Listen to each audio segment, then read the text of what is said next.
اسداللہ صاحب نے پوچھا ہے کیا اسلام میں ٹیٹوز بنانا جائز ہے یا حرام ہے؟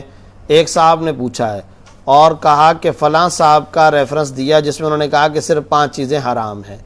بات یہ ہے کہ یہ جو بدن کے اوپر جو مختلف قسم کے ٹیٹوز بنائے جاتے ہیں یہ شرعاً بالکل ناجائز ہیں، حرام ہیں، اور واضح طور پر صحیح مسلم کے اندر بلکہ کئی کتب صحاح کے اندر یہ روایت موجود ہے، لعن اللہ الواصلہ والمستوصلہ والمتنمصہ او کما جاء فی الحدیث، نامصہ والمتنمصہ، واصلہ والمستوصلہ، یہ سب کے سب مختلف الفاظ آپ صلی اللہ علیہ وسلم نے احادیث کے اندر بیان فرمائے ہیں، جن کا حاصل اور خلاصہ یہ ہے کہ جسموں کو گودنے والی، گدوانے والی، گودنے کو طلب کرنے والی خواتین ہوں، یا اسی طرح جسم پر جو نشانات اور ٹیٹوز بناتے ہیں تو ان کو حدیث کے اندر تغییر فی خلق اللہ کہا گیا ہے، اللہ کی تخلیق کے اندر تغییر پیدا کرنا، چینجنگ پیدا کرنا۔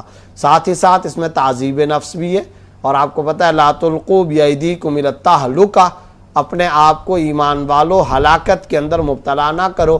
تو ایک تو اس کے اندر تغییر فی خلق اللہ کا گناہ ہے، اللہ کی تخلیق کے اندر چینجنگ پیدا کرنا، تغییر پیدا کرنا، شرعاً یہ حرام ہے، ناجائز ہے۔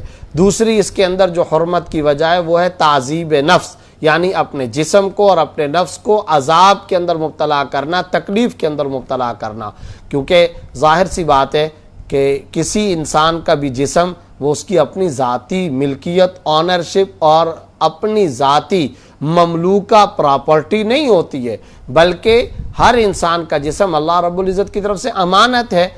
ان السمع والبصر والفؤاد کل اولئک کان عنہ مسئولا، اللہ رب العزت کیا ارشاد فرما رہے ہیں؟ آنکھ، کان، دل، تمام اعضاء، ان میں سے ہر ایک کے بارے میں قیامت والے دن سوال کیا جائے گا، ان میں سے ہر ایک مسئولیت کا درجہ رکھتا ہے، یعنی ہر ایک کے بارے میں سوال کیا جائے گا۔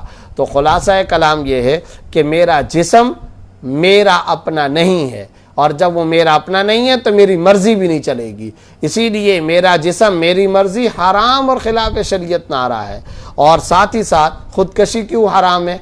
اگر تو آپ اپنے جسم کے مالک و مختار تھے، آنرشپ آپ کو حاصل تھی، تو پھر خودکشی کرنا بھی آپ کے لیے جائز ہو، جبکہ خودکشی کو بھی حرام قرار دیا گیا ہے۔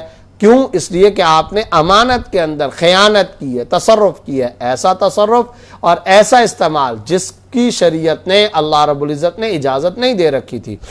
تیسرے نمبر پر ظاہر ہے کہ جب ٹیٹوز بنائے جاتے ہیں تو وہ تصویر ہوتی ہے عام طور پر، تو تصویر، مجسمہ سازی یا تصویر بنانا یہ بھی شرعاً حرام ہے۔ تو ان کے اندر کئی ساری حرمتیں شامل ہیں، اور یہ مختلف احادیث، مختلف اصولی آیات قرآنیہ، قرآن کریم اور احادیث طیبہ کے اصولوں سے یہ مسئلہ نکل رہا ہے۔ لہذا ٹیٹوز بنانا، نشانات اپنے جسم پر بنانا، تصویریں بنانا اور اپنے جسم پر تصویروں کو کندہ کرانا شرعاً ناجائز ہے، حرام ہے، اس سے اعتراض کرنا ضروری ہے۔ اور یہ کہ فلاں صاحب نے اس کو جائز کہا قرآن میں، انہوں نے کہا 5 چیزیں حرام ہیں، بالکل غلط ہے۔ قرآن کریم کے اندر کئی ساری چیزوں کو اللہ رب العزت نے حرام قرار دیا ہے، احادیث طیبہ میں آپ صلی اللہ علیہ وسلم نے کئی ساری چیزوں کو حرام قرار دیا ہے۔ اب اسی معاملے کے اندر دیکھ لیں، آپ صلی اللہ علیہ وسلم فرما رہے ہیں لعن اللہ، اللہ تعالیٰ کی لعنت ہو، تو جس کام پر اللہ تعالیٰ کی لعنت ہوگی وہ حلال ہوگا، وہ جائز ہوگا؟ یقینی طور پر وہ حرام ہوگا، یقینی طور پر وہ ناجائز ہوگا، اس کے ناجائز یا حرام ہونے میں کیا شبہ ہو سکتا ہے؟ اس لیے گزارش یہ شریعت کے مطابق اور سنت کے مطابق، اسلام کے احکام کے مطابق اپنا عمل رکھنا چاہیے۔